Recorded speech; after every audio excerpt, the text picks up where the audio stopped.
Mr. Standfast by John Buchan. Dramatised by Bert Cools, with David Robb as Richard Hannay.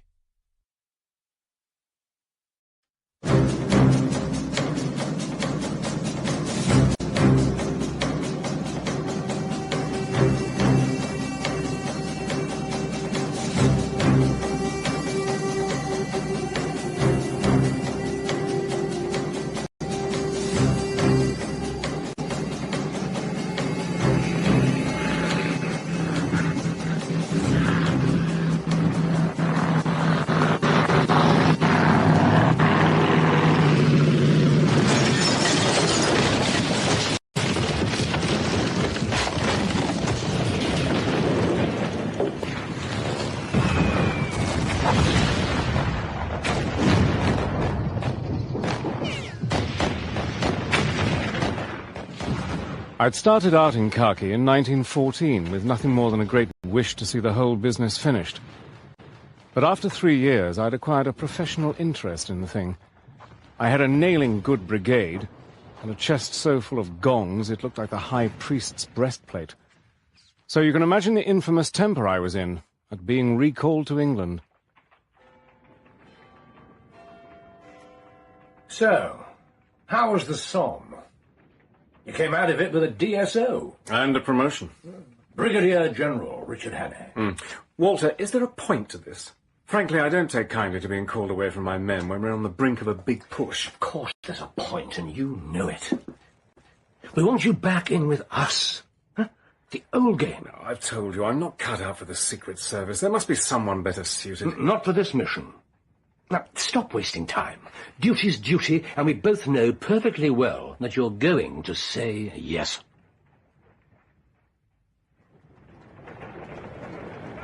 Hell and damnation!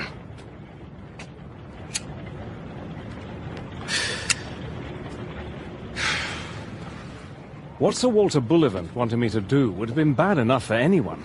But for me, strong as a bull, sunburnt as a gypsy, and not looking my 40 years, it was a black disgrace. My stomach rose at the thought of it. Fighting the Germans is pointless. I simply don't understand why we're doing it. It's so good to meet another kindred spirit. Our own tiny pacifist community, all in revolt against this ludicrous war. What is your particular stance, Mr. Brand? I believe that a little common sense and civilized discussion would settle it right away. With a little common sense and civilized discussion, it would never have started in the first place. Ah, Lancelot. Just in time for dinner, clever boy. Our cousin, Mr. Brand. Lancelot Wake. Mr. Cornelius Brand. Wake? Brand. Good evening. I'm sure you two men will have so much in common. Lancelot's a CEO. A conscientious objector. Well, that explained the sallow skin, the fanatical eyes, and the fact that he'd rather more hair on his head than most of us. You know, Mr. Brand, no one's done better work for the cause than Lancelot. Questions have been asked about him in Parliament. Well, someone has to bring the truth to light.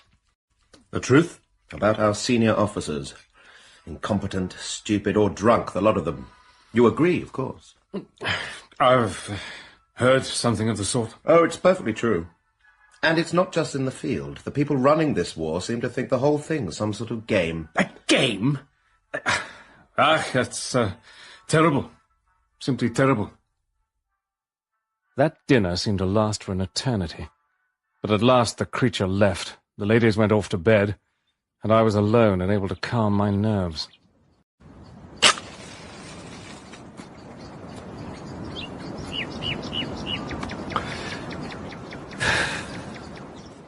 Beyond the terrace, the lawn fell away, white in the moonshine, to a miniature lake. By the water's edge was a small, formal garden with grey stone parapets which gleamed like dusky marble. Great wafts of scent rose from it, for the lilacs were scarcely over and the May was in full blossom. And I understood all over again what a precious thing this little England was. How old and kindly and comforting, and how worth fighting for. Cherry ripe, ripe I cry. Good Lord. Cool and fair ones come and fly. She was down in the little garden, whoever she was. And as I peered through the twilight, she came out into sight. Tall, slender, very young, and breathtakingly lovely. She moved with all the free grace of an athletic boy. Cherry ripe, ripe I cry, full and fair ones come and buy. Good evening. Good evening, sir. That was beautiful. Thank you. Forgive me, but, who are you?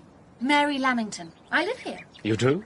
The ladies who entertained you tonight are my aunts. Ah. And, do you share their views? Don't you mean our views? They told me you're a pacifist too, Mr. Cornelius Brand. Yes, that's right. I am. Right.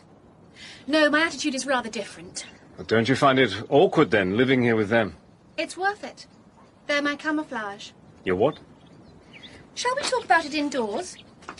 General Hannay?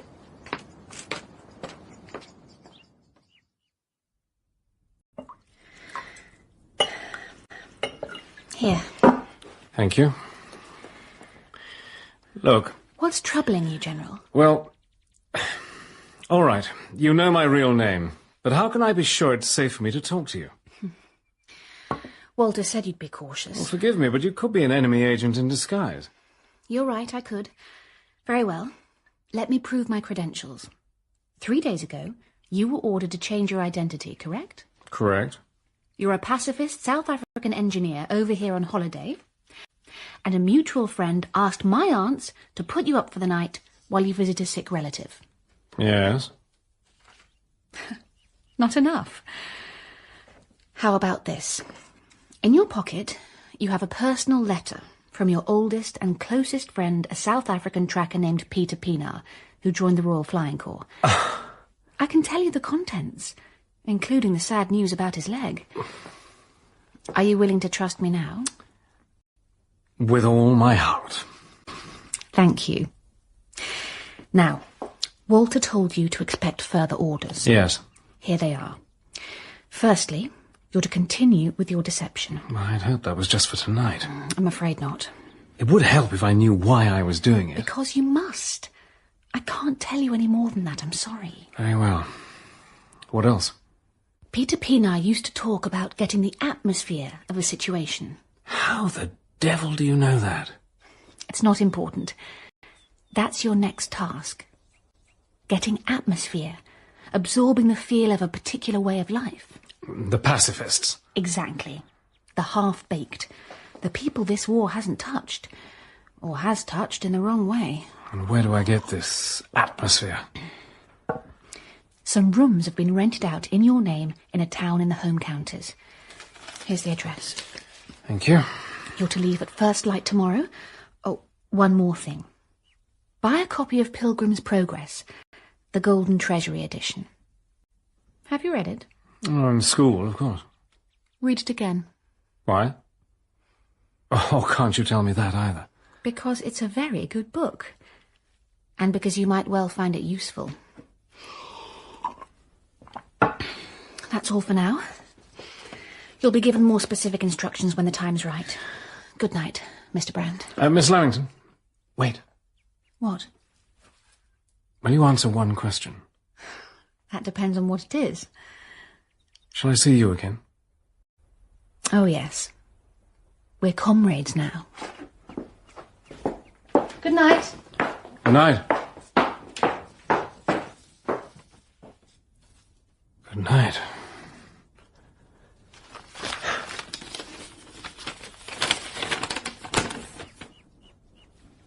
Well, Dick, the Bosch doctors just told me he can't save my leg. No more hunting for me, I guess, or flying either. But they're treating us pretty well. And the smell of the woods behind the prison camp reminds me of home. So I reckon I could be a lot worse off. That dreadful news, mentioned so casually, had made me forget the rest of the letter. But now something struck my eye. There's not much to do here, Dick, so I've been getting in some reading. Bet you're surprised, eh? I had my Bible, of course, and someone's given me another book that's just as good. Pilgrim's Progress, it's called. I reflected on how life throws up these little coincidences. And with that thought, and with the image of the girl who'd sung in the golden twilight filling my mind, I retired to my bed, oddly comforted, and ready for whatever was to come. I think it was home to every damned pacifist in the Empire. This place is one great laboratory of thought, Mr. Brand. The intellectual history of England is being made here. God help England. But I had my orders. Absorb the atmosphere. I walked with painters, drank with novelists, and discussed politics with conchies. And I went to their lectures in the local hall. A sort of church for the undevout. Thank you very much, my friend. Thank you. It turned out that Lancelot Wake was a star turn there. They loved him. Congratulations, Wake. That was jolly good. You made a lot of sense. Yes, I did. And I hear you've been coming on a good deal yourself. Ah, Ivory. A first-class evening, Wake. Thank you. Do you know Cornelius Brand? I certainly do. Moxon Ivory, the local big cheese. They loved him, too, the Biggleswickians. No, that's not right. They worshipped him. With his pamphlets, his articles, his talks, his ridiculous societies, and his endless pronouncements about universal brotherhood and goodwill. He was the god of academic pacifism.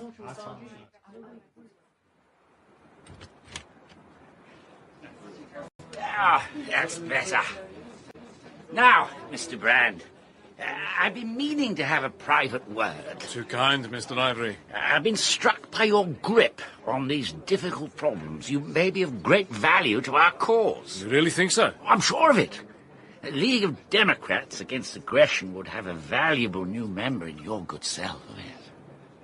The League of Democrats Against Aggression.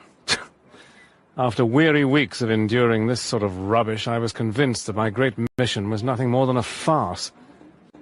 Until one night, everything changed.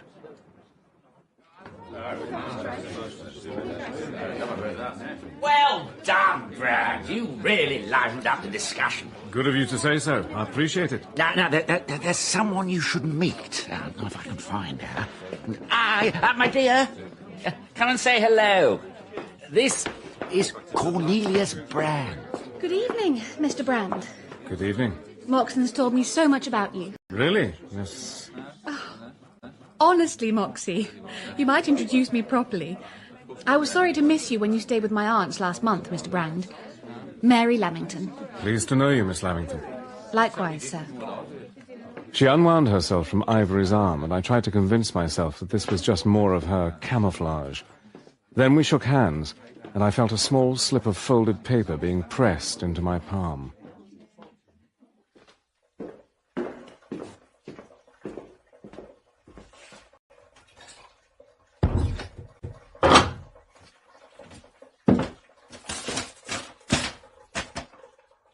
In 2 days' time, go up to London and visit Traill's bookshop in the Haymarket.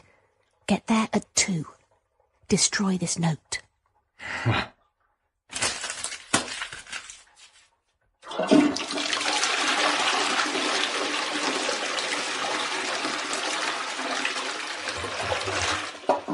The game was afoot at last.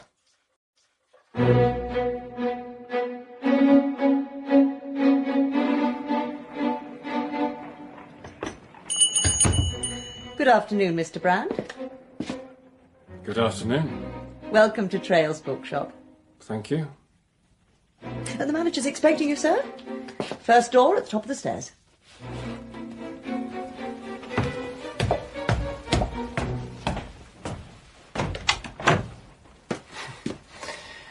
Well, well. Mr. Traill, I presume? Come in, Dick. Lock it too, please.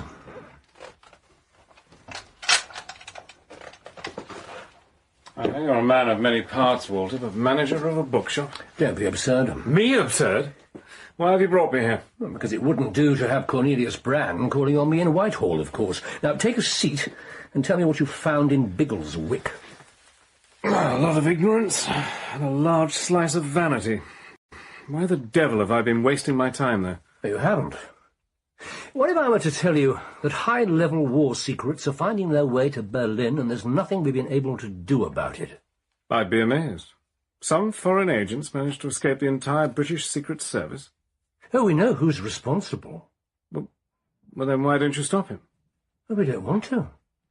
Not until we've found out just how he's getting the information out of the country. Why wait until then? Because we want to use the same route ourselves. Feed Berlin lies they'll take for gospel and watch them throw vital resources into dead ends. Clever. I thought so. Now, your mission. Now, take a good look at this. Nose like a Polish Jew. Is this your master spy? No, but he has close links with him. That's Abel Gresson. He's another pacifist. He doesn't exactly look the part.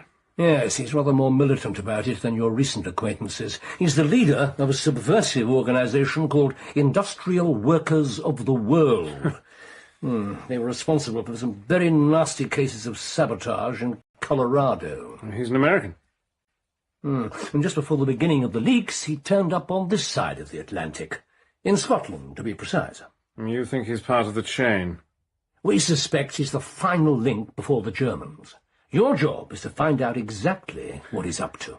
But if your own people haven't been able to ferret out the details, why on earth do you think I'll do any better? Well, because you can get a lot closer to Gresson than we can. Huh? Fellow pacifists and all that. So that's why I've gone over to the enemy. What else can you tell me about him? Well, not much, I'm afraid. We've been keeping an eye on him, of course, but he knows all the tricks, and we haven't dared risk a proper shadow. But we do know that he tends to disappear for weeks at a time. So I have to discover where he goes and what he does there. Precisely. And Dick, Mr. Abel Gresson is an exceedingly dangerous individual. Be very careful.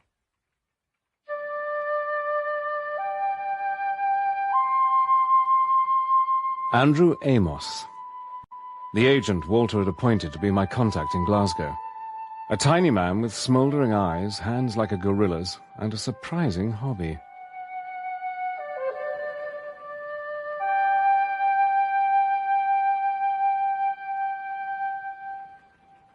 Some men say their prayers, but I like a tune. The principle's the same. Now, Mr. Brand, about your man Gresson. He's sailing on Friday as purser aboard a boat called the Tobermory. Is he, by God? She wanders every month up the West Highlands as far as Stornoway. Does he do this trip regularly? Oh, that I can't say. Still a lot more than London knew. How did you find out? Oh, I have ways and means of my own. Come on, get your hat. Where are we going? Don't you want to take a look at the man? Can I do that? I thought he'd be keeping his head down. Not exactly.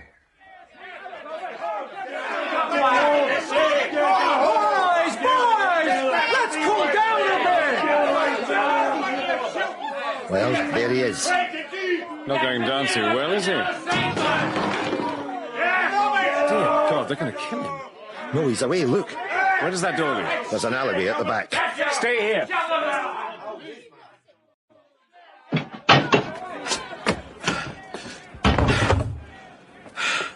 Mr. Gresson! Who in the hell are you? I was in the hall. You're gonna show me the error of my ways, are you? Actually, I'm on your side. Shouldn't you be getting away? I got enough friends in there to stop the stampede. They'll block the door. And suppose some of the others decide to come round from the front, like I did. Is that likely? There he is. Yes, I'd say it is. Right here. Come on, Jimmy. Can you use your fists, Gresson? Don't need to. I got this.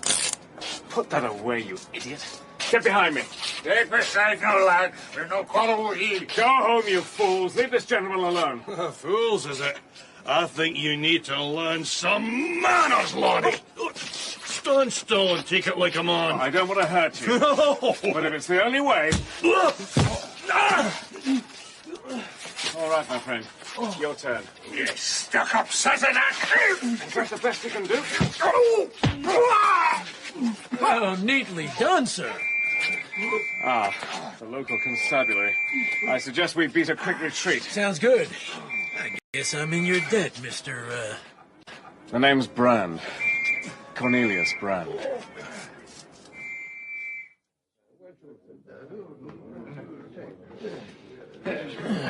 Here. Scotch whiskey. Second finest in the world. Thanks. Good health. Mud in your eye. So you're on my side, are you? Pacifist all my adult life. How's it feel to be in a minority? Well, I'm used to it. Yeah, I guess you would be.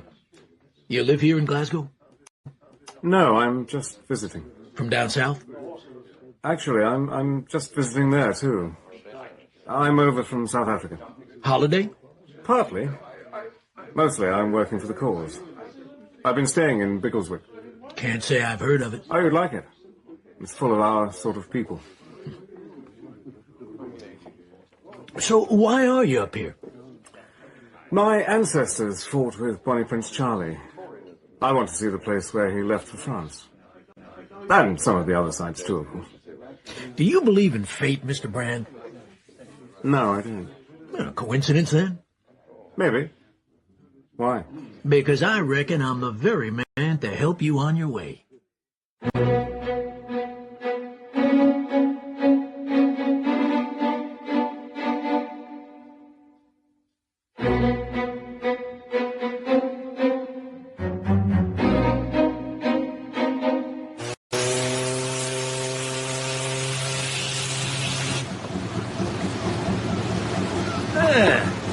Welcome to the good ship Tobermory. Thanks so much for arranging this. I gather that passengers aren't exactly the main priority. You've seen the sleeping accommodation. I've inspected my shelf in the corner of the saloon, yes. Do you mind? Not in the slightest. It's not as if I can run to anything much grander. And besides, it's worth it just to get away for a while. What's the timetable? Oh, there isn't one. We just mosey around the West Highlands, picking up and dropping off. What sort of cargo? Just about anything. Yeah, by this time tomorrow, we could be sharing the deck with a dozen sheep and a couple of goats. And you're part of the crew? Mm-hmm. Purser. That doesn't pay much, but it helps keep body and soul together. And it's a hell of a lot better than being stuck away in an office somewhere. Amen, my friend. I was feeling pretty damn pleased with myself. After I'd saved Gresson from his thrashing, we talked well into the small hours on every aspect of the blasted anti-war movement, and my disguise had held up perfectly. I never thought I'd say it, but 3 cheers for Biggleswick and the education it had given me. Sooner or later, on one of our stops, Gresson would be leaving the boat to pass on the latest batch of military secrets. I had a shrewd notion how he'd be doing it. North of these parts, there were some fine, deep bays, just perfect for an enemy submarine to pop up at night and send a boat ashore. All I had to do was stick to Gresson like glue, and nothing in the world was going to stop me doing exactly that.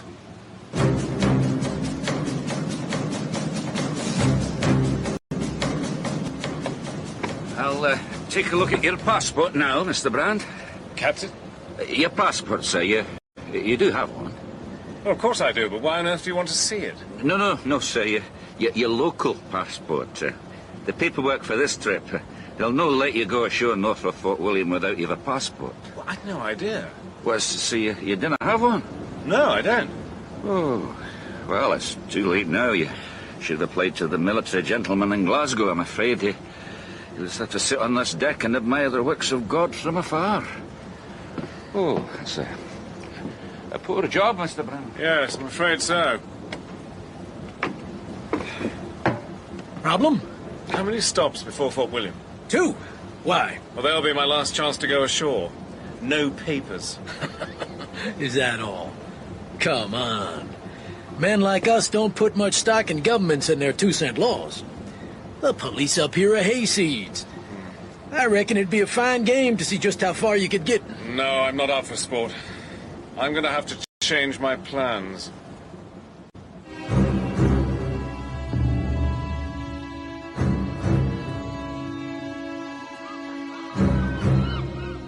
How in the name of heaven could I shadow Gresson if I was stuck on board the damn boat? I was still trying to come up with a scheme when we reached the first of our 2 stops, the clean little town that was Oban.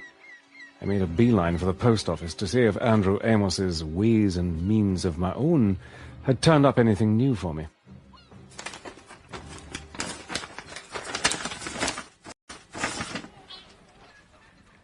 P117 stop, P3 stop, AA. What the devil? Ah! It's a very good book, and it might well prove useful. Ha!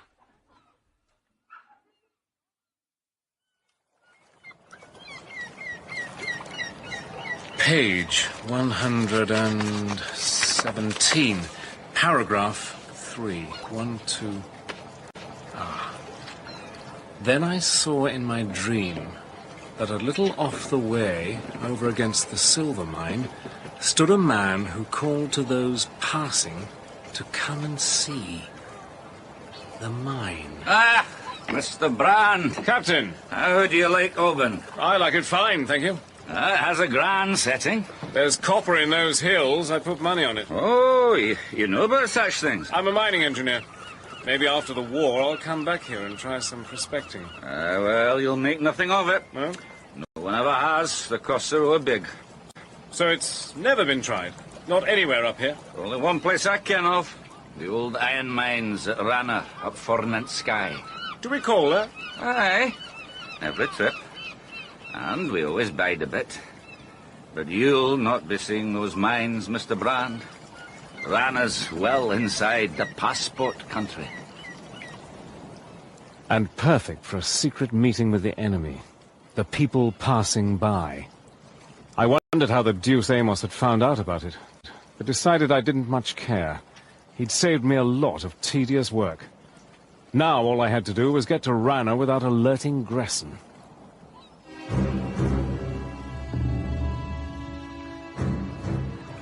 And that's got to be one hell of a walk. Up Morven, round the head of Lochiel, and straight back down to Oban. Should be a smashing hike. And all legal, too. Well, I've said my say on that matter. What will you do after that? Back to Glasgow and some work for the cause. Well, it's a great life. If you don't weaken. Good luck to you, Brand. Thanks. I'm sorry to see you go. Goodbye, Gresson. It's been a real pleasure. Bye. See you again. Maybe.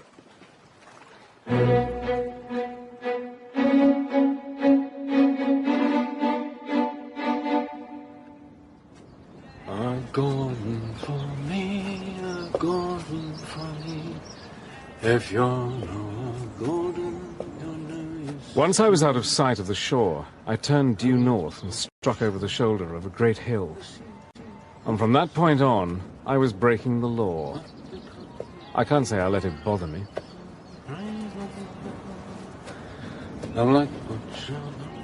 The air was crisp and clean. The landscape was pure delight.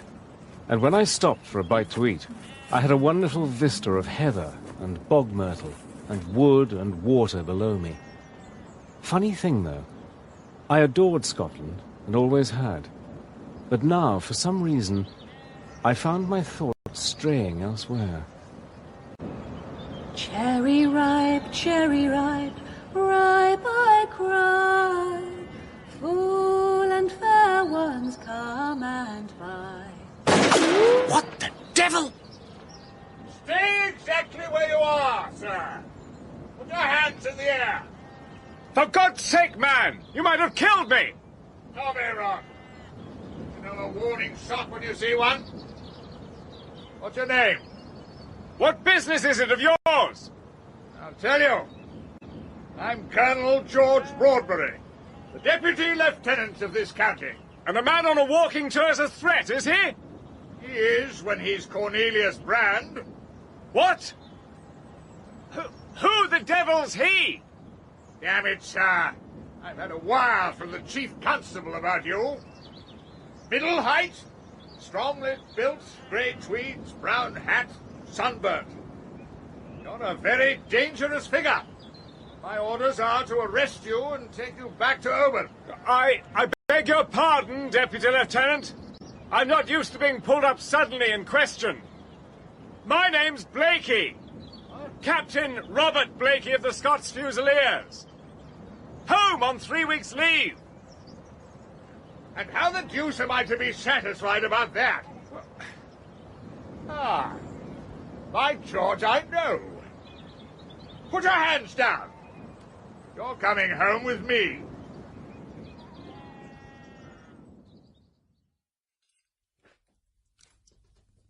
Some more wine, Captain Blakey. Thank you, Colonel. Ted?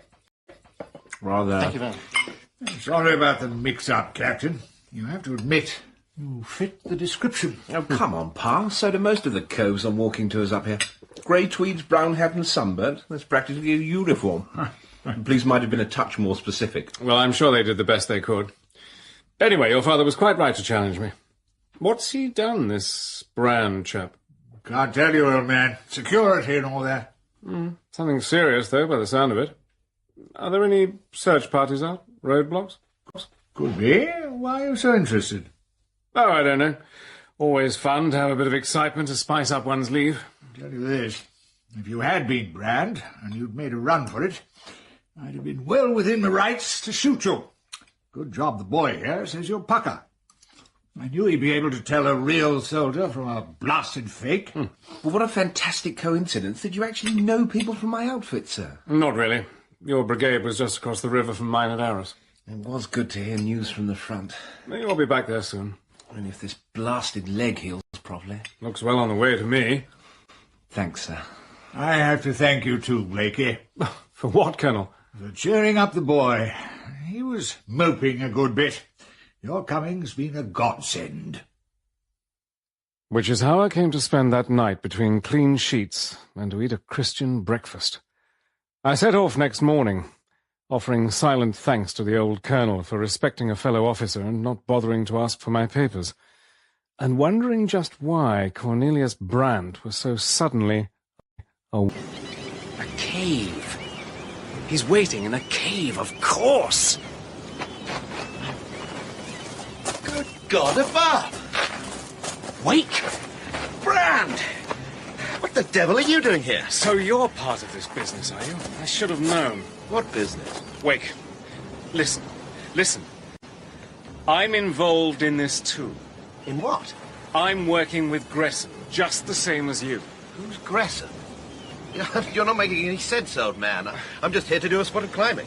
You can drop the act. I tell you we're on the same side. Gresson's down there now, and I'm on lookout. We're waiting for the submarine. Submarine? To collect the information for Berlin.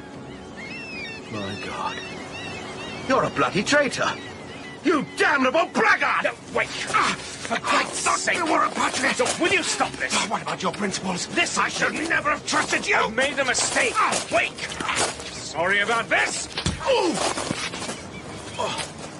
Now, for heaven's sake, shut up and listen. Why should I? Because I'm the worst kind of idiot. What? Give me a hand, man. Let me help you up. Yeah, I can manage on my own, thank you. Ooh. Right. Now, will you kindly explain to me what the deuce this is all about? And I did. I told him everything. By the time I'd finally managed to convince him, it was almost completely dark. So you're a soldier? Yes. You know how I feel about all that. You want an end to the war? Help me down these devils. Right. What do you want? By the mouth of the cave, and hoped I wouldn't have to wait long. I didn't.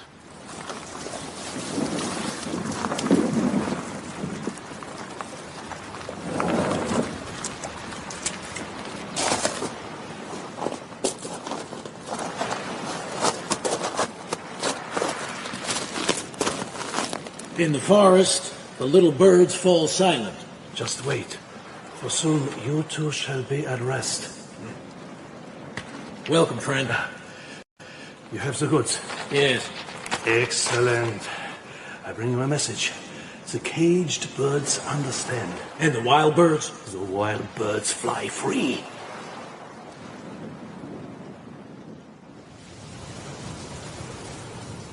They're obsessed with bally birds. Code names of some sort. The passwords are poetry. Poetry? Haven't you read Goethe? Not a word. It's pretty poor stuff, judging by that. No, you need to hear it in the original. Die Vögelein schweigen im Walde. For God's sake, wake. The Wanderer's Night Song.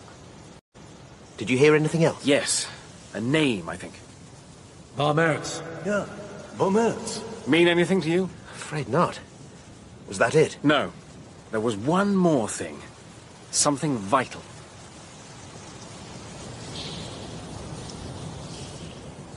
Pretty soon it's going to get harder to fix up these meetings.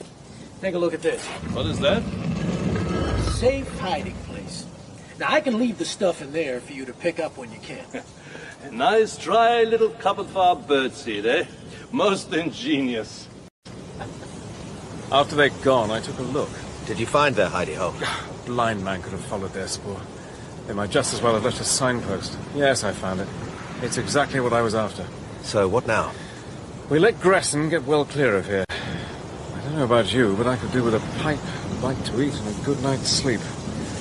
I'll give you your orders in the morning.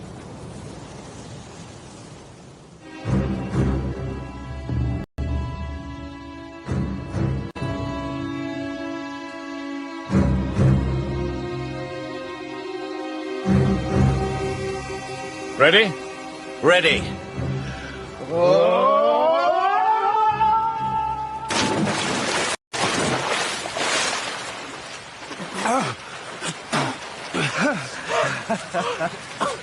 Just the thing, eh? Oh, yes!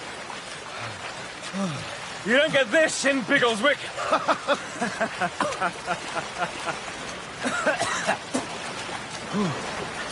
I say, Bran, look! Isn't that a destroyer? Yes. Heading south. You don't think that Bosch sub's still out there somewhere? No. No. They'll be well on their way home now with their prize. Right, I'm ready. Have you finished? Here. That's a map of the area, a diagram of the cave and the hiding place, and everything I've learned about Gresson.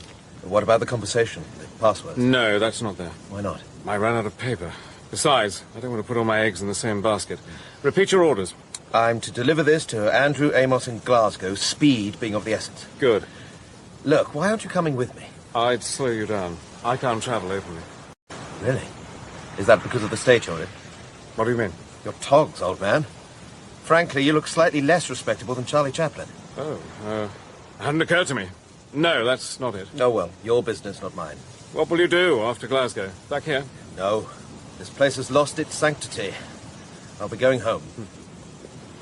I'll get to Amos as quickly as I can. Here's something to think about on the way. Last night, you were in the front line. No, more than that. You were in no man's land. Face to face with the enemy. You went over the top. That's one way of looking at it. Well, good luck to you, Hannay. One last thing. Yes? If anyone tries to take that map, eat it. My journey back down south was a curious affair. Now that my mission was accomplished, I set off with my heart light, reveling in the challenge of being the hunted rather than the hunter for a change. But eventually the reality of my situation washed away the thrill of the chase. I found myself reduced to sleeping in the shadows by day and creeping along deserted byways by night, no better than the lowest sort of common criminal.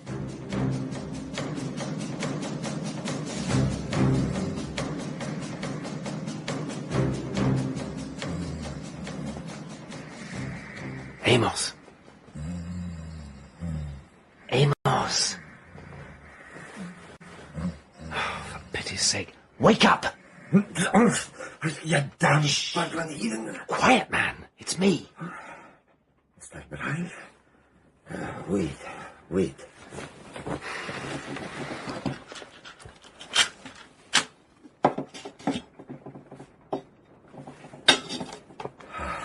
That's better. Loose, man, you're not very respectable in your appearance. What? What have you done to your bricks and boots? Never mind that. Did you get the papers? Are they safe? Aye, they are. They're heading to their destination in sure hands. Thank God. Your man with the extravagant hair said you'd information in your heat to get to London. Yes. You'll not find that easy. You're wanted by the law on both sides of the border. In England too? You're posted as a dangerous criminal. What you been doing? Walking the Highlands without any papers. This goes way beyond that, I'm thinking. Well, there's been nothing else. Then you've powerful enemies somewhere. Still, there's no sense in fretting. There's more urgent things to attend to. You need a change of clothes and a new identity.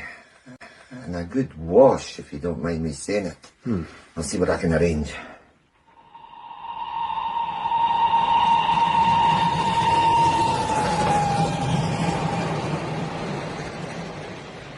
Which is how I came to be Private Henry Tompkins, the 12th Gloucesters.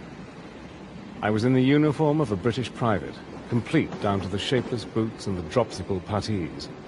My hands were hard and rough and only needed some grubbiness and hacking about the nails to pass muster. With my cap on the side of my head, a pack on my back, a service rifle in my hands, and my pockets bursting with penny picture papers, I was the very model of the British soldier returning from leave. I also had a packet of Woodbine cigarettes and a hunch of bread and cheese for the journey. And I had a railway warrant, made out in my name, for London. God only knows how Amos had done it.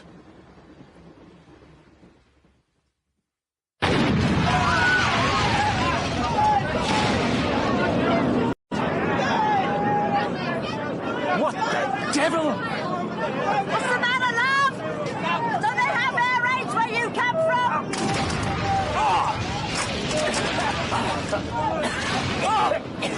Yeah, that won't do you no good. Come on, get up. There's a tube station round the corner.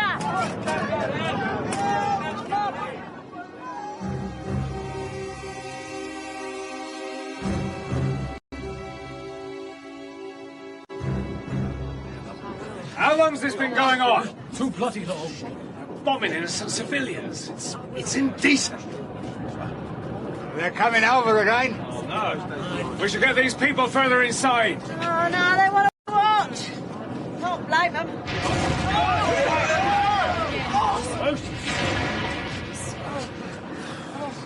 Is anybody hurt? Excuse me.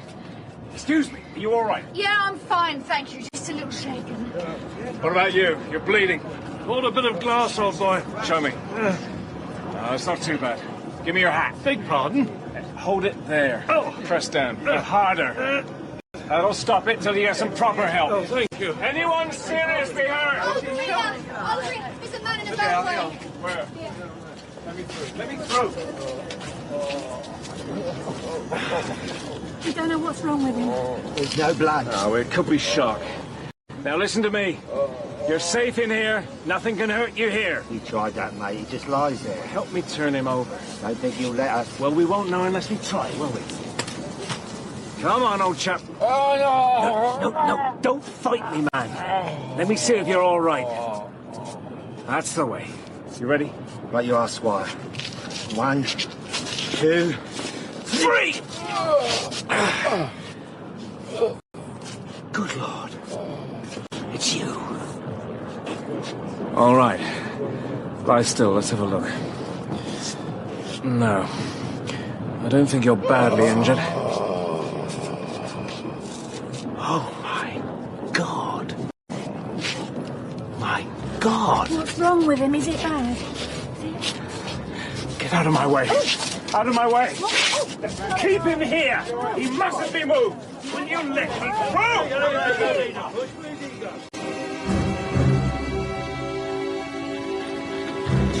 Hey, you!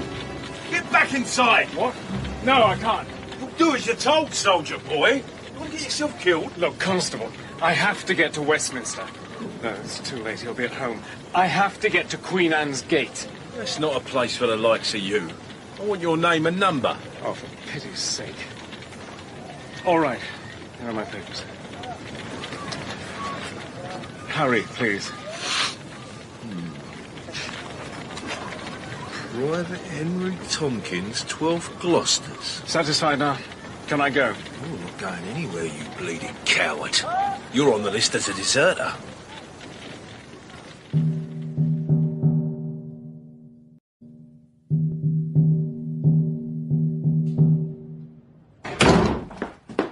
Who's in charge here? I am. What can I do for you? You can explain to me why you're detaining Brigadier General Richard Hannay on some damn fool trumped-up charge. Yeah, well, he says he's a brigadier, but that don't make him one. How'd you know about it, anyway? I know because he bribed one of your cleaners to make a phone call. Now, you listen to me. I am Sir Walter Bullivant, and I can have the Chief Constable here in 10 minutes if I so choose. And if Dick Hannay doesn't walk through that door in less than 60 seconds, that's exactly what I shall do. Am I making myself perfectly clear?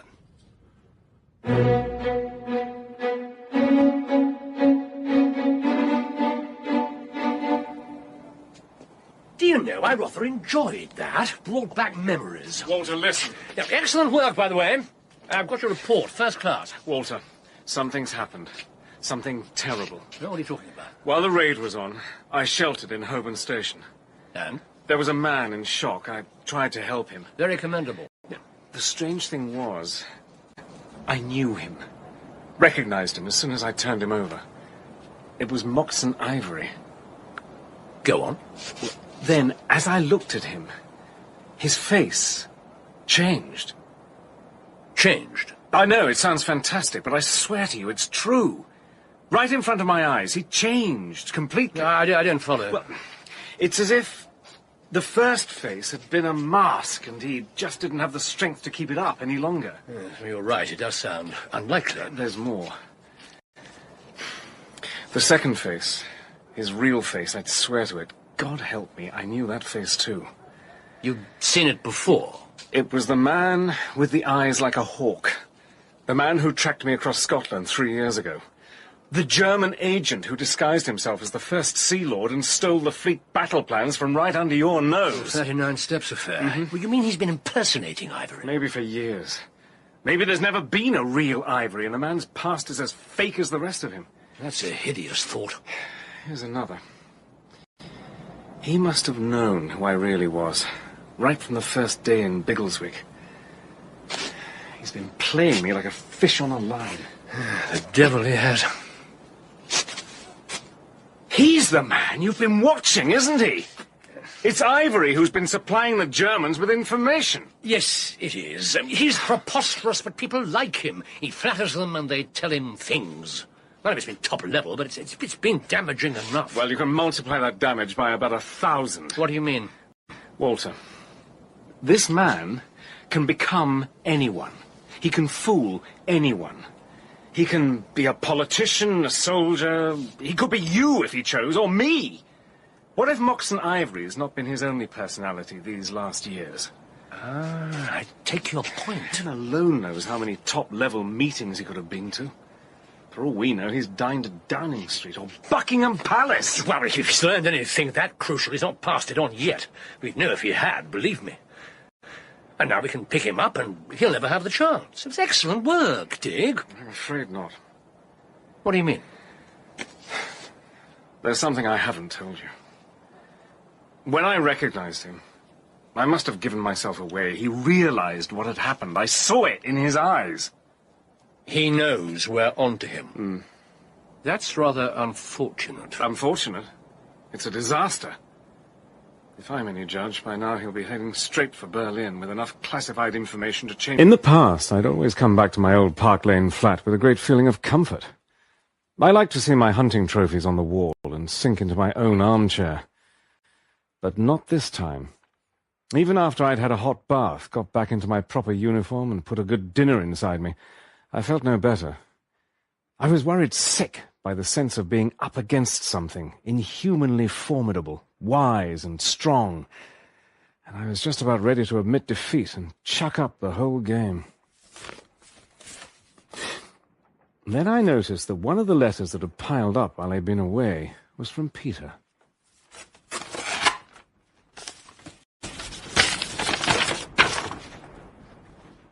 Well, Dick, my old friend, I'm still here in the Bosch prison camp, but it seems like they're going to send me off somewhere else. They do that with the hopeless cases, and I suppose a sick old cripple like me comes fairly high up on the list, eh? Oh, Peter. One of the other prisoners said I was very brave. Made me angry. I'm not brave. Not with the real courage, the big sort. The kind that you never let go of. Even when you're feeling empty inside and your blood's thin. I wish I did have that. Going on when it looks like everything's lost. I reckon that's about the biggest thing a man can do. Hannay. Right. I'll be there in 10 minutes.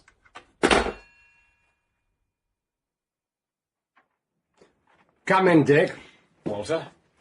Oh. Hello, Miss Lamington. General Hannay, it's good to see you again. Walter, when Gresson met the German in that cave, I overheard more of their conversation than I told you. Well, why didn't you put it in your report? I ran out of paper. Listen, Ivory's involved with 2 organizations. The Caged Birds and the Wild Birds. Does that mean anything to you? Not a thing. Mary? I'm afraid not. All right. What about this name? Bommerts. Bommerts. Sounds Dutch. No, I'm sorry. No. Well, but at least it gives us something to work with. I'll put my people onto it. Good man. Now, we have to think about his blind spot. What do you mean? It's one of old Peter's theories. Every living creature has its blind spot. Doesn't matter how clever it is or how alert, there's always one source of danger that it just can't see.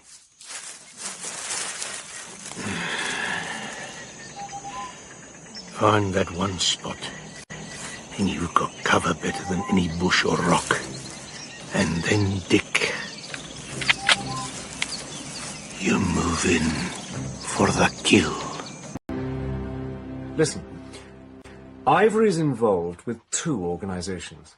The Caged Birds and the Wild Birds. Does that mean anything to you? Not a thing. Mary? I'm afraid not. All right. What about this name? Bommerts. Bommerts. Sounds Dutch. No, I'm sorry. No. Well, but at least it gives us something to work with. I'll put my people onto it. Good man. Now, we have to think about his blind spot. What do you mean? It's one of old Peter's theories. Every living creature has its blind spot. Doesn't matter how clever it is or how alert, there's always one source of danger that it just can't see.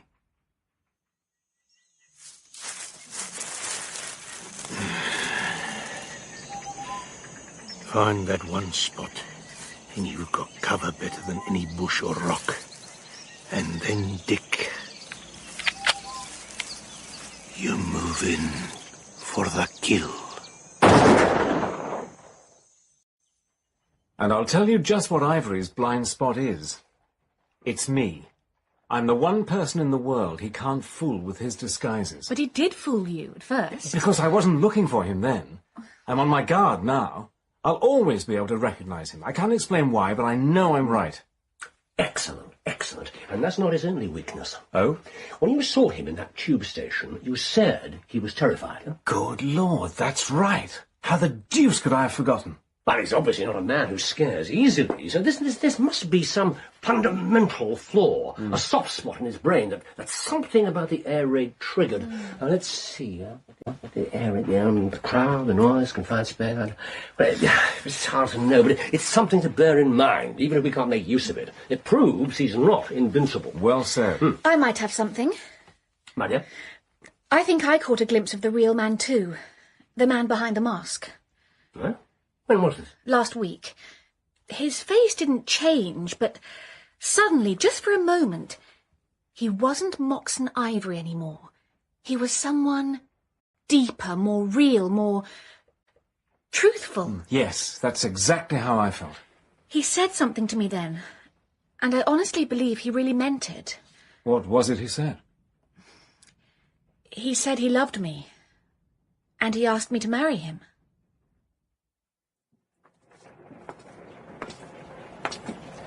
The Caged Birds, the Wild Birds. We're dealing with a poet. Did you read The Pilgrim's Progress? Yes, I did. You were right. It's a good book. I think we're playing out the same story. A great quest with a glorious prize at the end of it. Peace, you mean? Peace, a better world, lots of things. But it's a long way to the Celestial City. We'll make it, Miss Lamington. Yes, I think we shall. We must. No, you don't have to shadow Ivory. What will you do? I'm going to volunteer as a nurse. Good for you. I suppose you're going back to France? Back to my regiment, yes. Back to the fighting. Shall we meet again, do you think? I think it's very likely. Then I shan't say goodbye. Good night, Miss Leamington. Good night, General Hannay.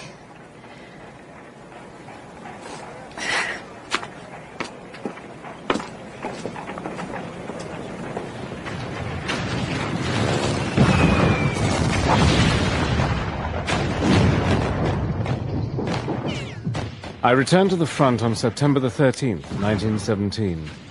The thing was desperately grave, and our prospects were none too bright. The Boche was getting uppish, and with some cause. I won't enlarge on the fighting. It wasn't very distinguished. As far as my personal quest was concerned, there was only one occurrence of any real note.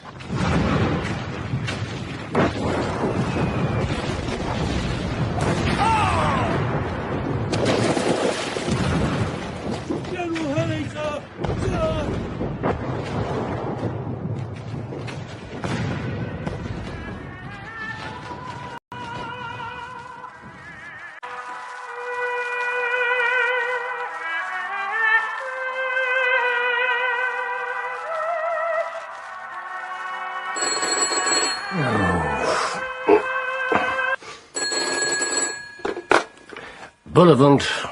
Hello, Walter. Dig. Where are you? Field hospital. Stopped a bit of shell with my head. Lots of blood, but no real damage done. Good Lord, man, you're not tying up a direct line to London just to tell me that you're all right. Of course not.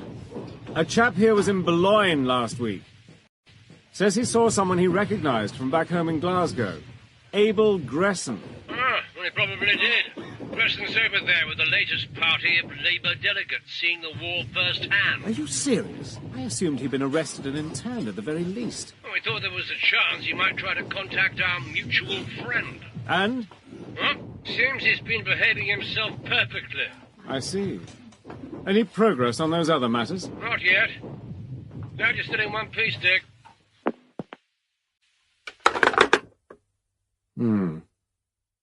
I'd trust Walter Bullivant with my life, but he hadn't met the man. If Gresson had been behaving himself, I was odds-on favourite for the next pope. The medical chaps fussed about it, but as soon as I could, I discharged myself and motored over to GHQ. I wanted to see the chap in charge of those inspection tours. Amelia Gorbooth, General. And do please say it. You weren't expecting a woman. Well... Oh, I'm used to it. We seem to be acceptable over here as nurses, but that's about the limit. We are capable of other things, you know. Oh, believe me, I'm well aware of it. Well, I wish you'd spread the word. Now, what was this information you wanted? I'm interested in someone who was on the most recent Labour visit. An American, name of Gresson. Ah, yes. Quiet, well-mannered sort of chap. Apparently, he stood on Vimy Ridge and wept. Wept? 170,000 dead, General, and God knows how many of theirs. That ought to make any man weep, don't you think? We had to gain the ground. Well, you succeeded. Congratulations. Is that everything? Did Gresson blot his copybook at all? Not once. Unless you count missing one of the visits I'd planned. What happened? He was taken ill on the road. Had to be left in a village and picked up on the way back. Where was that? Do you remember? Of course I remember. Tiny little place called Eaucourt St. Anne. There it is, sir. Just north of Douvecourt. Slap bang on the main route to the Picardy front. There'll be troops and transports through there every hour of the day. Yeah, not the place for a quiet life. No, but just the spot for a bit of espionage. All right, Forbes. Back to HQ. Sir.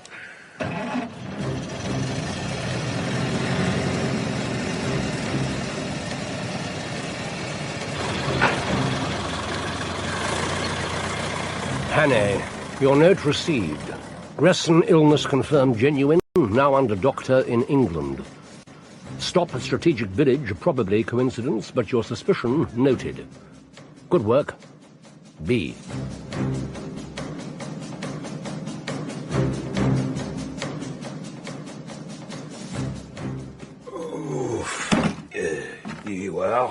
Monsieur le Général. Au Corosantane. Thank you, Monsieur le Prefect. Some of these records go back several hundred years. The hamlet itself is of little note. The only feature of any interest is the chateau. Ah, yes, here. Thank you. It dates from before Agincourt, but it fell into ruin and was rebuilt by an American. Just enough to rent it out and make money. Americans. Quite a list of tenants over the years. They come for the shooting of the house. Yeah. American, English, French. Why did it stop? Oh, it did not stop, monsieur. Well, the last century's 1912. Impossible. Show me. You see? Some imbecile must have been asleep. I remember it well. In 1913, the chateau was taken by a maker of wool from Lille. He has the lease for 5 years. He lives there? No. He visits only seldom. Is he there now? No. The place is empty. Closed up. Merde. I have to do everything myself. His name has to be on the register. Jacques Beaumertz. I found another candle. Good work. Hang on. That's better. Yes. Now, what on earth are you doing here? I didn't even know you were in France. I'm working at Douvecourt Hospital, and I discovered who's renting this chateau. Ah, the mysterious Monsieur Beaumertz. Ah, you've been busy too. How did you find out? It's a long story. Then tell me later. I don't want to hang around here more than I have to. There's something about this place. Yes, it deserves the fire from heaven. Have you found anything? This is the only room that isn't closed up. Look at this desk. It's empty. But you see this? This panel doesn't match the others. I think it's a secret compartment, but I couldn't open it. Oh, let me have a shot. Is that the military approach? Simple but effective. Is there anything in there? An attaché case. Here. Do you want a hairpin? It's not locked. Looks like pages from newspapers. Some notes. And this. Is it a money bag? No, it's not. Listen, I want you to do exactly as I tell you. Why? What's wrong? Move away very slowly, right away. But why? Please just do it. Yes, of course. Bosh filth. Do you need some more light? For God's sake, don't talk. Don't breathe.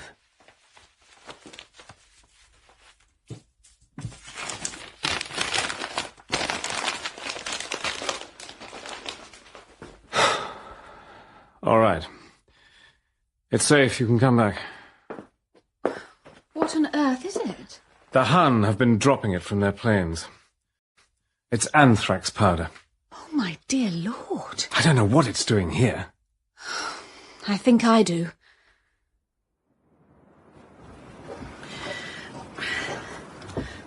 There. Look. It didn't mean much before, but now... I'm right, aren't I? Yes, you are. It's some sort of laboratory. And all those rows of jars. Beaumertz is refining anthrax powder by the barrelful. What lucky star made you look in there? I noticed the lock. Who puts a new padlock on a tumble-down old outhouse? Superb work, Miss Lamington. Thank you. Shh. What? I thought I heard... Listen. Yes. This is a car. Perhaps I'll just go past. I don't think so. Come on.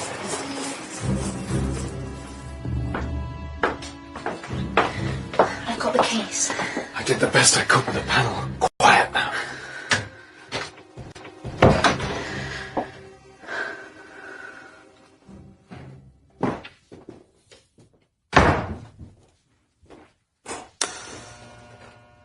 transformer.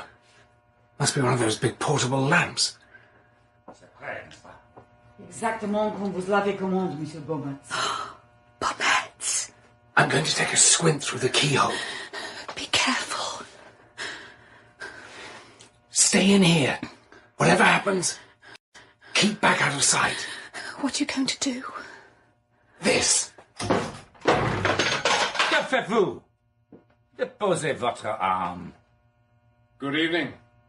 This is an odd place to meet again, Mr. Ivory.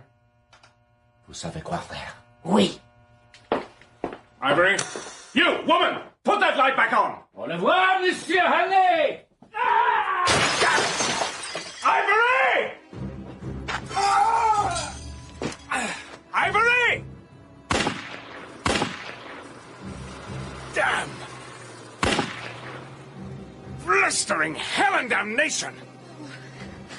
The woman's got away too, I'm afraid. I tried to follow her. But this place is like a warren. She's probably just a servant. Not important. Oh. So, Bombets is Ivory. Or I suppose they're both someone else. Whoever he really is. Was it another new face? Completely. But I was right. He couldn't fool me. I should have shot him the moment I laid eyes on him. Except you couldn't have done that, could you? Enemy or not, you had to give him a sporting chance. I was a fool. Oh, no, you weren't. Come on. Let's get somewhere more civilized.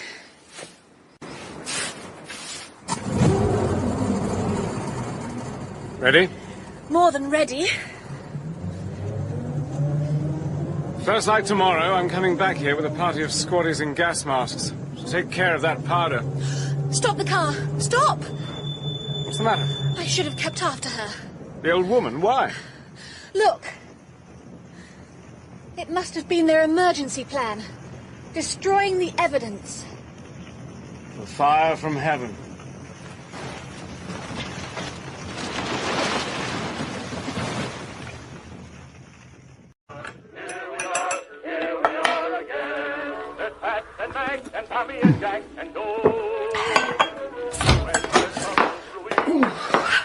Hello, Daphne. Mary! Oh, any more of that tea? It's perishing out there. You've never been out after dark. If old Matron Misery finds out... What would she do? Mary Lamington. Get lost for a bit, Daff. There's a dear. You can't bring a man in here. I'll do the same for you someday, all right? I'll never get that lucky. Oh, come on, Daff. Oh, well, look at the time. Time to get back to work. Don't eat all the biscuits. I think I just ruined your reputation. Enhanced it, more likely. That's better. Now, let's see what we've got.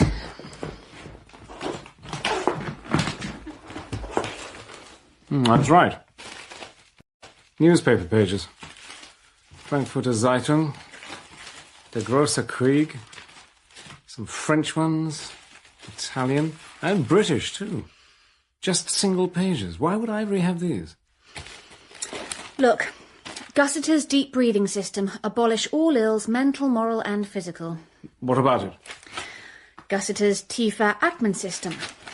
Sistema di respirazione profondo. You're right. It's on every one. The same advertisement. Dashed odd with a war on. It's been happening for weeks. You knew about it? Each time it appears, it's slightly different. We think there are hidden messages, but none of Walter's chaps can figure them out. It's a real enigma. Did you know that Ivory was involved? No. It means they're even more important than we thought. What have you got there? Oh, it's just pages of gibberish. Words, numbers, dates, formulas. What do you make of it? Oh, my gosh. You know what it is? We have to get this to Walter straight away. I think it's the key to the code. The case went off to London, and barely a week later I was out of uniform again with new orders. Report for special duties. To Paris. This is a surprise. Can you really afford to be away from your desk? It does the department good to be rid of me for a spell. It keeps them on their toes, wondering just when I'll get back. Now, let me bring you up to date. Is it, safe to talk here? Maxine? Safest place in the world. If you want to give a secret, talk about it in the middle of a crowd. To the end of the war. The end of the war. Now, your sickly friend, Mr. Abel Gresson. Let me guess. He's made a miraculous recovery. Not exactly. Aim! Fire! That's quite a step from letting him motor his way around France. What happened? We decoded the messages. So it was the key. What did you learn? They turned out to be the intimate correspondence of the wild birds. You've pinned them down at last. Yeah. Gresson was a member. We pulled him in for questioning, but I'm afraid he wasn't feeling chatty. But who are they? Or do I mean what? The Germans have hundreds of spies spread out all over Europe. We've known about them for years, of course, but we've only just gotten on to their code name. They're the Stubenvogel. The caged birds. It's a good label. They can't make a single move without specific orders from Berlin. But there are others, agents who are outside the bars. They're so top secret they don't even know each other's real names, and they're licensed to act on their own initiative. The wild birds fly free. Recruited from all nations, supremely intelligent and deadly dangerous. For the first time ever, they're about to gather. They're coming together from all over the world. A joint operation. Either that, or a pooling of knowledge too sensitive even for the code. Either way, it's been organized by their top man.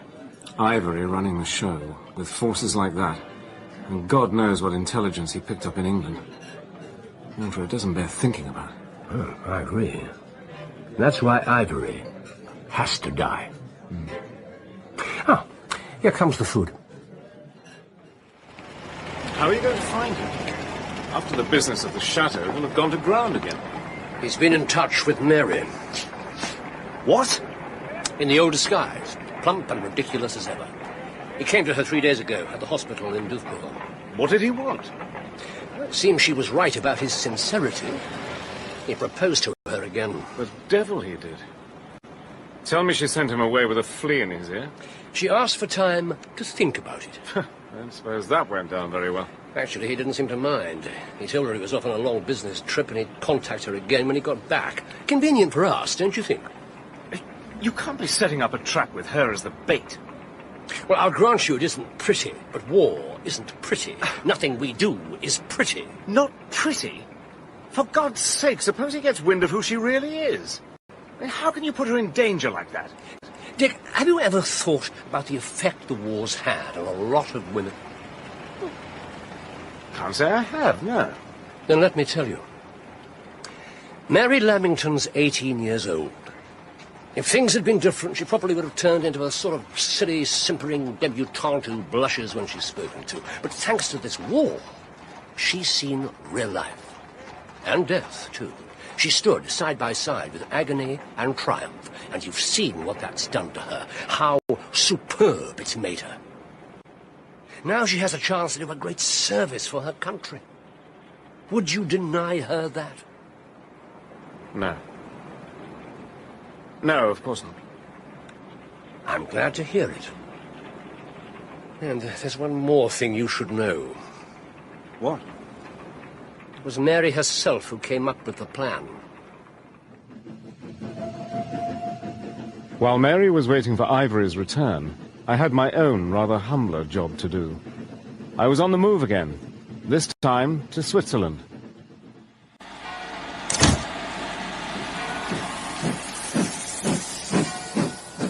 Hey! Here's the station master. Yes? I've got this. Tells me where to go. Then go there and be quick about it. Can't read it. Oh, gosh. Let me see. Yeah, the woman will take you. Woman! Where are you from? Arosa. Don't they have soap in Arosa? Joseph Zimmer of Arosa was the beneficiary of an old Swiss philanthropist who'd been kind enough to find him a job where his simple skills could be put to good use. But he wasn't particularly grateful. Can you cook? Well enough. Clean? Wash clothes? Woman's work.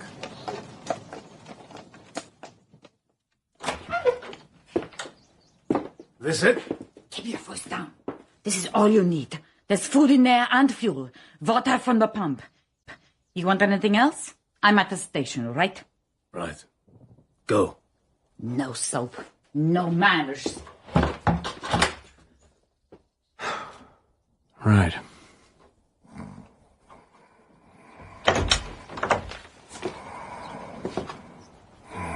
Hello? What? Hello, Peter. Dick, that's a bloody good story. I thought you'd like it. But now I want to hear yours. I was supposed to go back to England, but something went wrong with the paperwork, they said. So I finished up in this place instead. How long ago? Just a few days. I thought so. That's Bullivant's doing. You're almost back on the front line, old friend. What do you mean?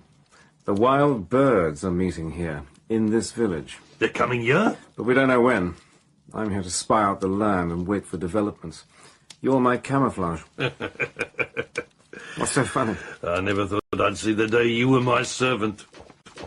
Well, I never thought I'd see the day you needed one. Oh, well, these things happen. Tell me about this man Ivory. He sounds a bad one. The worst. We have to get him into Italy so he can be dealt with on the Allied soil. How will you do that? With a girl. When he goes to Douvrecourt to see her, they'll tell him she's gone to the inn at Santa Chiara, just across the border from here. And then... A lure to catch a lion. Just like the old days, eh? Dick, my friend. What? Try and find some way I can help, won't you?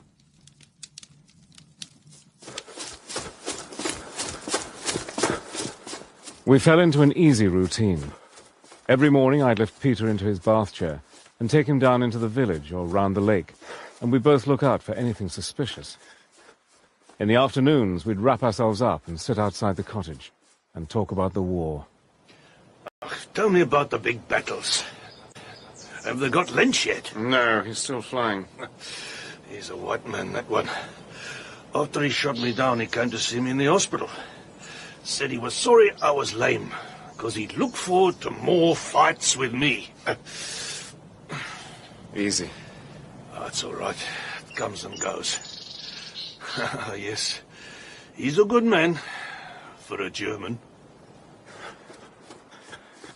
And every evening I'd cook our dinner, and we'd smoke our pipes, and yarn about old friends and old hunts. Sometimes I'd pick up one of his 2 precious books and read to him. And behold, they saw, as they thought, a man upon his knees with hands and eyes lifted up. And as soon as Mr. Honest saw him, he said, I know this man. And Mr. Valiant for Truth says, what's his name? I swear you've learned this by heart.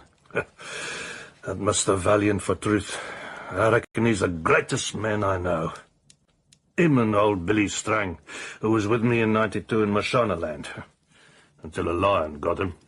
They say you can find everyone you know in this book. That's true. You, your Ivory, even me. But I'm not one of the great ones. Maybe I'm Mr. Standfast. He was poor too, and he didn't like women much. And Mr. Honest said his name is Standfast, and he is a right good pilgrim.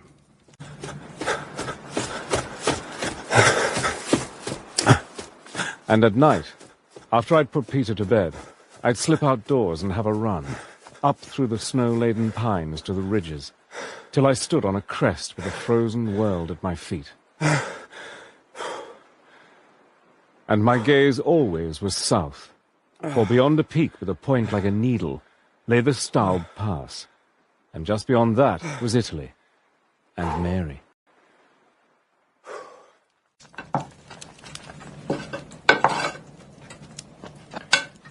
Nearly ready. Dick, someone's outside.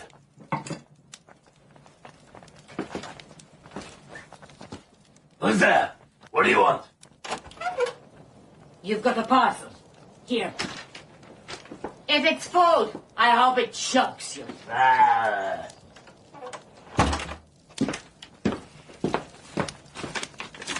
What is it? Posted in a rosa. Nice touch, Walter. New socks. From Joseph's auntie. So thoughtful. And inside the socks, away from inquisitive eyes... One of the wild birds has been brought down. An American agent has taken his place. Their rendezvous is an empty house called the Pink Chalet. Meet him there on the 13th at 9:15 p.m. He knows your real name.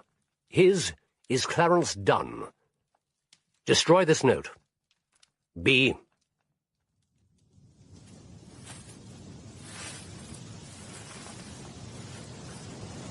Richard Hannay.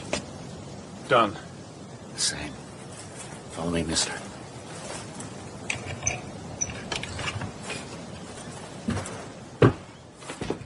This way. Now stick close. Can we have some light? No, it's too risky. We'll have to feel our way. Come on.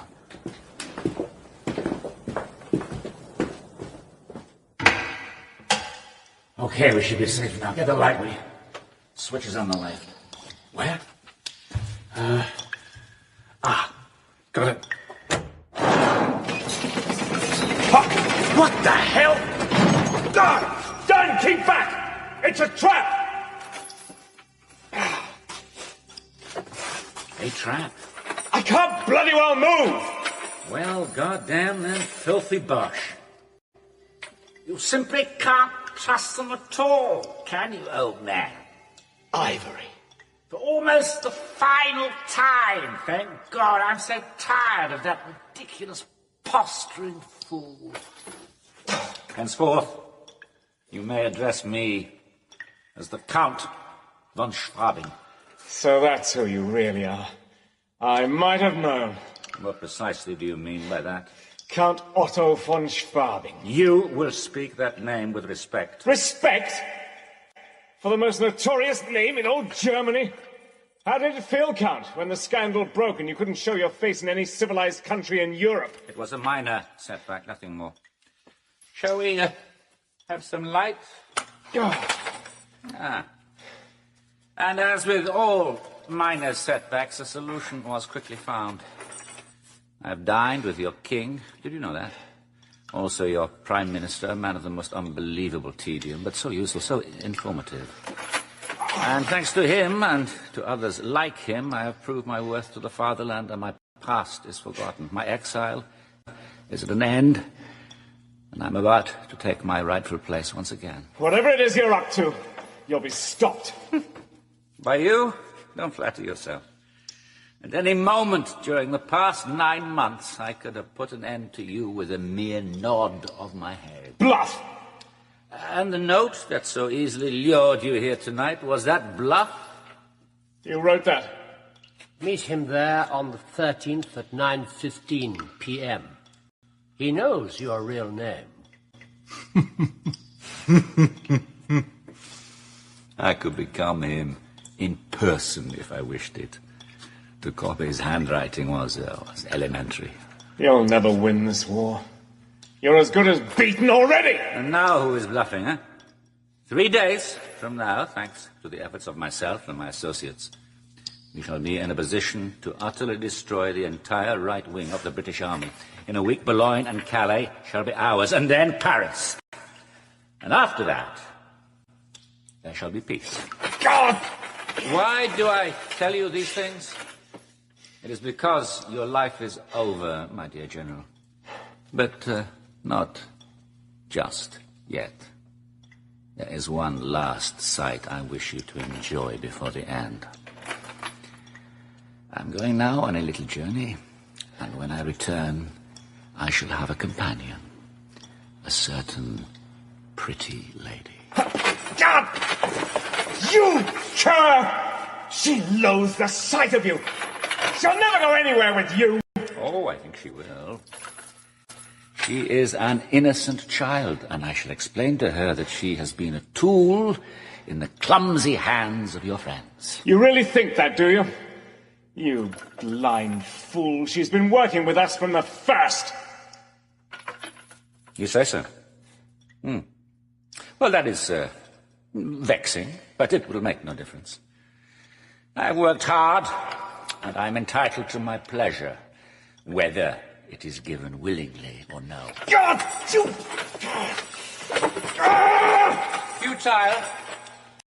Goodbye for now, my dear General. I hope you find the darkness. No, tighter on one side. It's hinged. So, there must be a clasp, a catch, something holding it shut.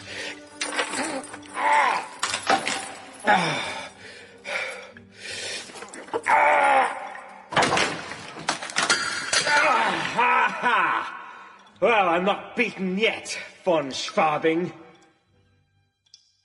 It was like something out of Conan Doyle.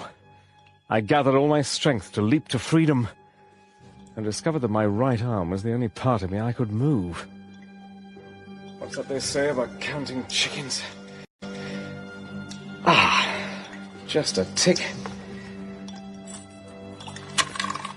I offered heartfelt thanks to the genius who invented the portable electric torch. By its feeble beam, I examined the thing that was on top of me. The catch I dislodged was one of a dozen or more. Blast! There was a master clamp. A single massive metal lever. Spring that, and I'd spring myself. And my torch wasn't the only thing I got in my pocket.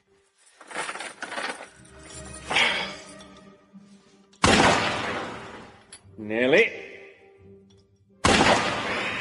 This time.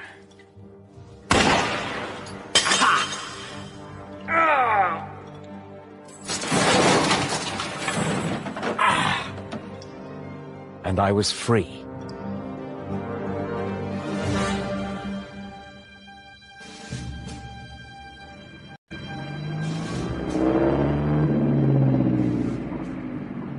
I'd assumed that the chalet was empty, and that I'd been left to rot alone. I was mistaken.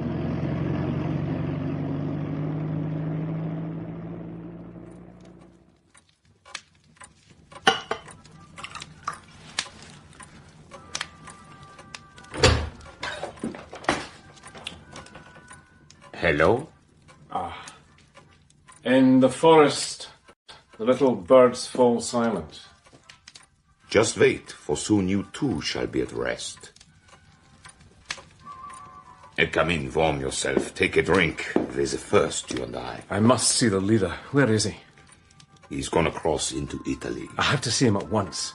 He'll be back tomorrow night. No, that's too late. This is a matter of life and death. Can you drive a car? And so I found myself in a mighty Daimler with a forged frontier pass in my pocket. Both of them courtesy of an obliging wild bird. If Ivory wasn't expected back until tomorrow night, it meant he'd other business to attend to than just collecting Mary. Please God I might still be in time.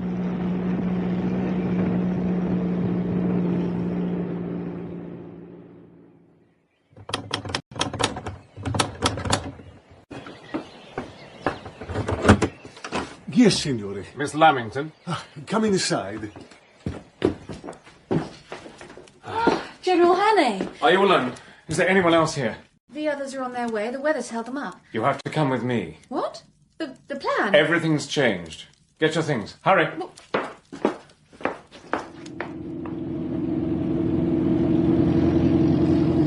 I don't understand. I'm sorry, but I had to get you away. Ivory could have been there any minute. Already? But... You weren't expecting him until tomorrow, yes, I know. Somehow he got wind of the plan. God knows how. Where are we going? Switzerland. St. Anton. What about the others? I left a note at the inn. So he's escaped us again. Now of all times. Oh, it's a catastrophe. Yes, Mary. I'm afraid it is.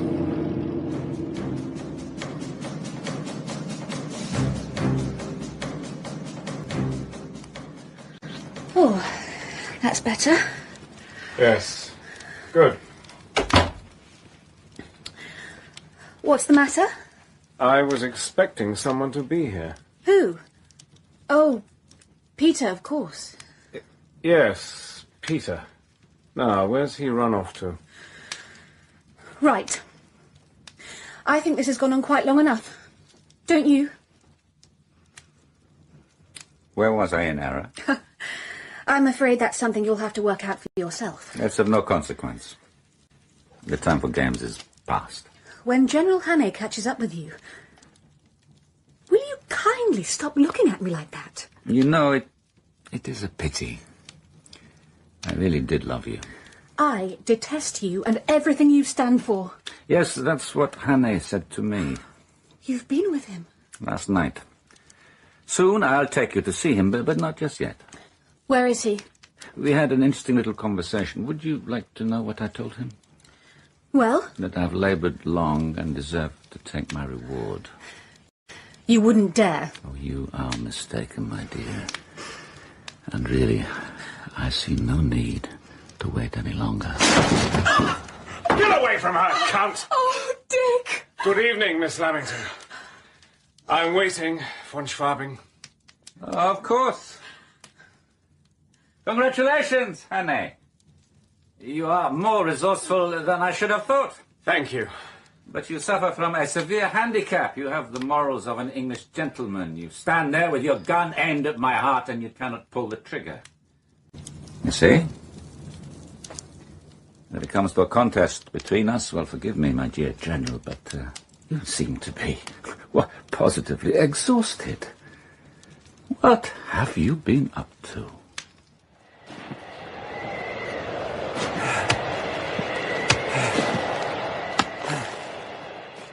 None of your dashed business. As you please. But it seems to me that I can get away from you now just as easily as I did once before. And next time I advise you not to come charging to the rescue alone. He's not alone. Peter! I'm no English gentleman. You bloody Bosch murderer! Whereas I am. Walter! So, I'd have to let my less inhibited friend there do the actual shooting. Just say the word. No, you cannot shoot me here. This is neutral ground. I demand to be handed over to the Swiss authorities. Oh, I didn't think so. Terribly unfair to give them the burden. Wouldn't you say so, Dick? Terribly. Then, what is to happen to me? If you're going to kill me, be so good as to get on with it. We're not going to kill you. It's no longer necessary. You'll have a fair trial. I see. But first... Dick? This man sent millions of honest folk to their graves. It's his sort that made the war, not the brave, stupid Bosch fighting men. And I don't think he's ever been in sight of a shell in his life. I say we take him to the front line. I say we make him see what war really is. Excellent notion, Dick. I'll make sure he's guarded night and day. He won't slip through our fingers again. No, I must get in touch with GHQ. He told me about this grand plan of theirs. Surprise attack on the whole right wing. We picked up most of the wild birds on their way here. Several of them felt like talking. It's all been passed on to the Commander-in-Chief. So the plan's been foiled? Yep, we can't go that far, I'm afraid. And without Ivory's chums and their information, we should have blunted its claws at least. Well, let's hope so. Well done, Walter. Well, von Schwabing was right. You do look done in. Now, let's get back inside. Is he gone? Safely away. Walter conjured some troops out of thin air. That's one of my many talents. Don't try this brandy, Dick. Walter.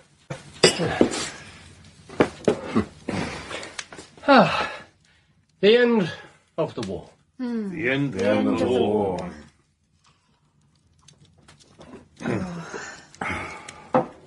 Speaking of appearing out of thin air... When you didn't come back, I got worried. Thought maybe I ought to go get help. I found him crawling his way to the station through the snow. Bless you, Peter. But what the deuce are you doing here?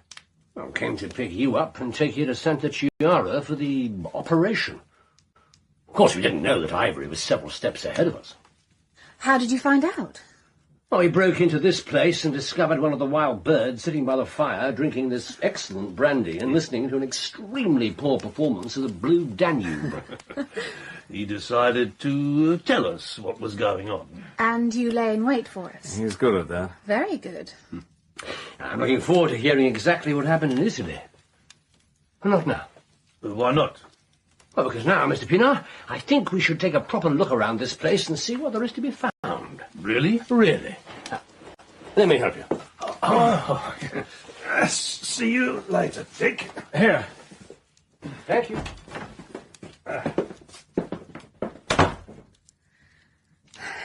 Miss Lamington. Oh, you should be sitting down. Here, let me help you. Thank you. Tell me what he did to you. He thought you were out of the picture. He was mistaken, that's all that matters. I followed him across the Alps. You went to the inn? I had to. He told me what he was planning to do, but I got there too late. So you had to drive all the way back again? I couldn't. Just as I got there, I skidded down a bank and wrecked the car. Oh, then how on earth did you get back here? Oh, God. Oh, God.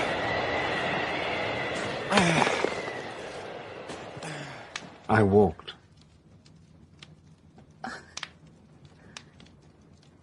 That's the most... Thank you. Thank you so much.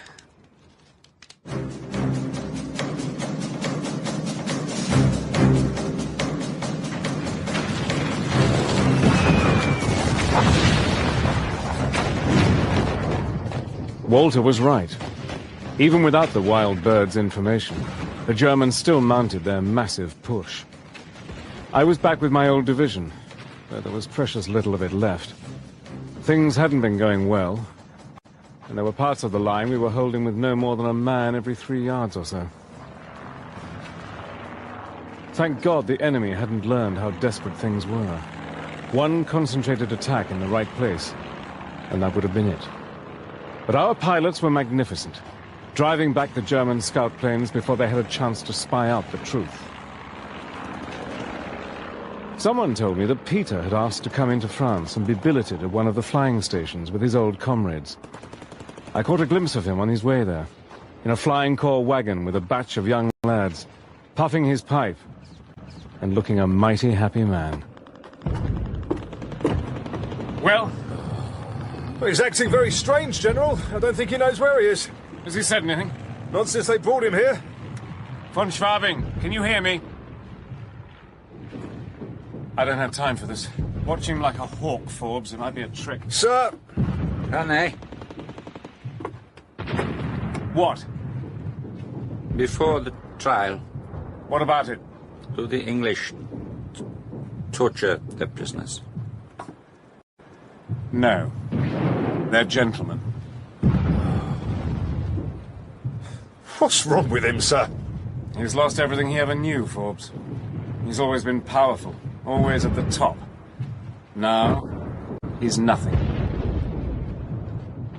I wasn't there when it happened. Von Schwabing had been moved again, right up into a battle zone. The sort where each side could almost reach out and grasp each other's hands. And somehow, he got away from his guards. Hilfe! Hilfe! Ich bin Deutsche! Deutsch! Ich bin geklappt von Schwabing!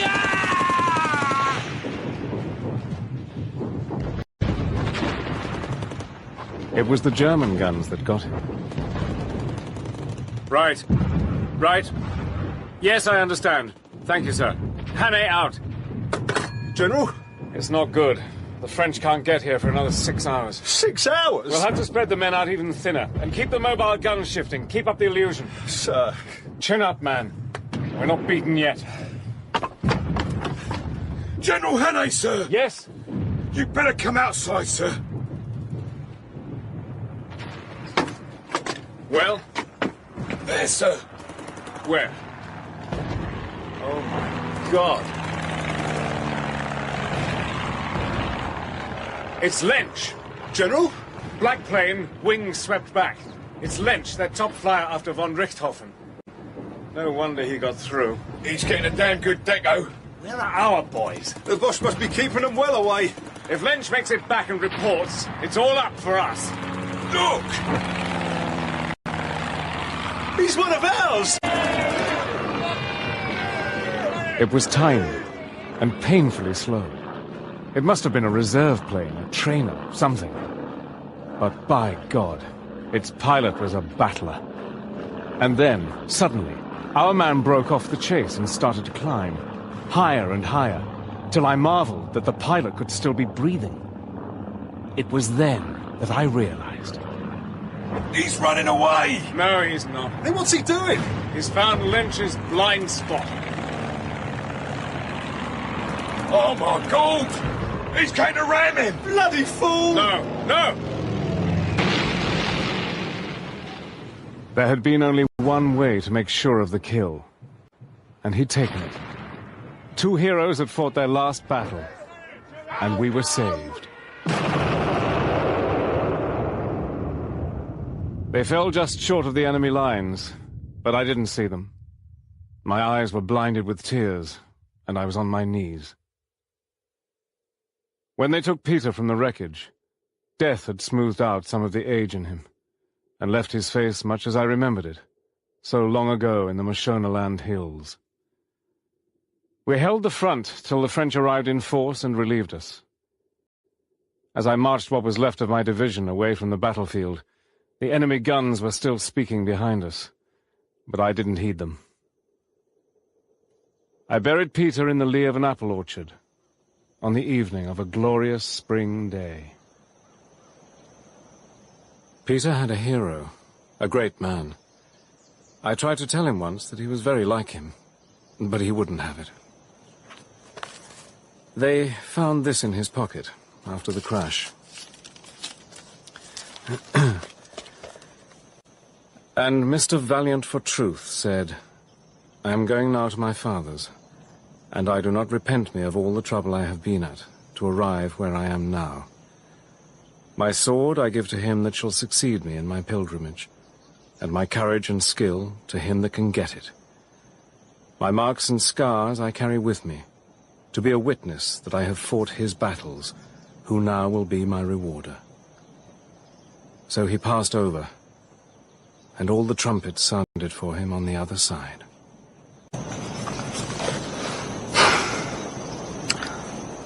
That was beautiful. It was his favorite passage. This is a lovely spot. It reminds me a bit of the garden at my aunt's house.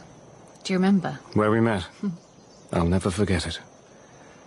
I remember thinking, this garden, the scent of the may and the lilac, the sight of the hills, that feeling of eternity and peace and safety, is what we're fighting for. Yes. Miss Lamington. General Hannay. Mary. Oh, dash it, I'm a soldier. I'm no good at this sort of thing. Then let me help you.